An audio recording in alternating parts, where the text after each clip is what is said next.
J'habite dans un quartier de banlieue assez malfamé. Le genre de quartier où plus aucune patrouille de police n'ose se rendre et où la loi du plus fort règne. J'ai appris à baisser la tête et à me défendre, à éviter les problèmes. Une fois qu'on sait s'y prendre, cette vie n'est pas pire qu'une autre après tout. Ce soir-là, je sortais d'une soirée un peu arrosée avec mes amis. Je devais rentrer seule, personne ne pouvait me raccompagner. Et l'idée ne m'enchantait pas vraiment. Je n'avais pas de voiture, à quoi aurait-elle servi ? Je n'avais pas de garage, et la laisser en pleine rue la nuit était le meilleur moyen de perdre mes économies inutilement. Je me résignai donc à rentrer à pied. Il n'était pas si tard que ça, et expérience oblige, j'avais de quoi me défendre dans mon sac à main. Serrant celui-ci contre moi, je marchais à pas rapide, en abordant l'air le plus assuré que je pouvais, malgré l'absence de personne autre que moi-même dans la rue. Tout d'un coup, mon portable se mit à vibrer dans mon sac, et je m'arrêtai dans la rue afin de répondre à mon petit ami qui me demandait comment s'était passée ma soirée. Une discussion des plus banales s'ensuivit, remplie de mots doux et autres guimauveries. Un sourire aux lèvres, je raccrochai quand un bruit derrière moi m'interpella. Je me retournai pour voir un homme, ou plutôt un jeune homme, me dévisageant dans l'ombre. Habillé de vêtements de sport, dos voûté et manifestement habitué des salles de sport, il avait le profil type des gars qu'on croise par ici. Mais quelque chose n'allait pas. Deux choses en réalité. Premièrement, la texture de sa peau semblait étrange, granuleuse et épaisse, et elle avait une teinte blanchâtre inhabituelle. Et deuxièmement, bien plus inquiétant, il tenait, caché derrière son dos et camouflé dans l'ombre, de sorte qu'on ne la remarquait pas au premier regard, une faux en parfait état dont les reflets métalliques me menaçaient sournoisement.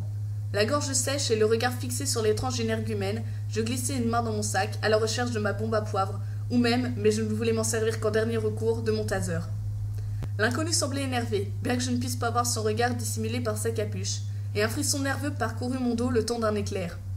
Hé la morpheuse, c'est toi qui m'as dérangé. Y a vraiment trop de gens par ici, ça me fait chier. Je vais faire un petit peu de vide, je te laisse 10 secondes, je suis réglo.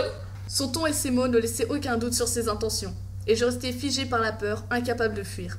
Quand, avec un rire victorieux, le fou chargea, chapeau en avant, je parvins à reculer suffisamment rapidement pour éviter le coup qui aurait dû me fendre l'estomac. Alors que mon agresseur se retournait vers moi en grognant, j'extirpai ma bombe de mon sac.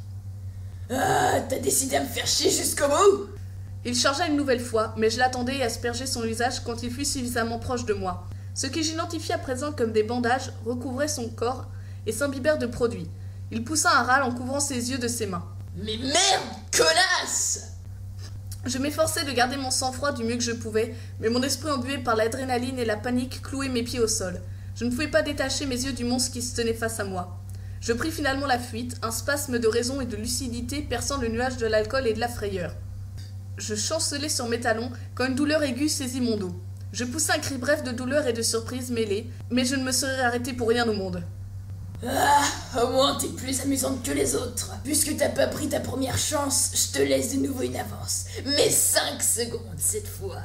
Je ne me le fis pas dire deux fois. Je sprintai du mieux que je pouvais. Plus qu'une 50aine de mètres avant mon immeuble. Une 30aine. Un bruit de course se fit entendre derrière moi. J'accélérai.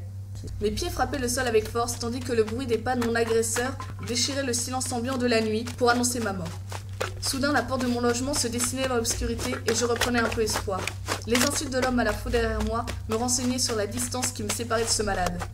J'arrivai enfin au perron, hors d'haleine, et tapai mon digicode avant de pousser la porte en verre sans me retourner.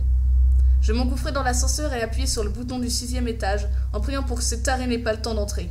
Les portes de l'ascenseur se fermèrent et je fondis en larmes de soulagement. Une fois dans mon appartement, j'appelai la police et racontai sans interruption ce qui venait de m'arriver d'une voix tremblante. On me promit de faire le maximum pour retrouver et enfermer ce putain de psychopathe au plus vite. Je m'endormis d'un sommeil agité rempli de cauchemars pour apprendre, à mon réveil, que l'homme n'avait pas été retrouvé et qu'avec le peu d'indices dont il disposait, ce ne serait sûrement pas le cas, avant un autre incident.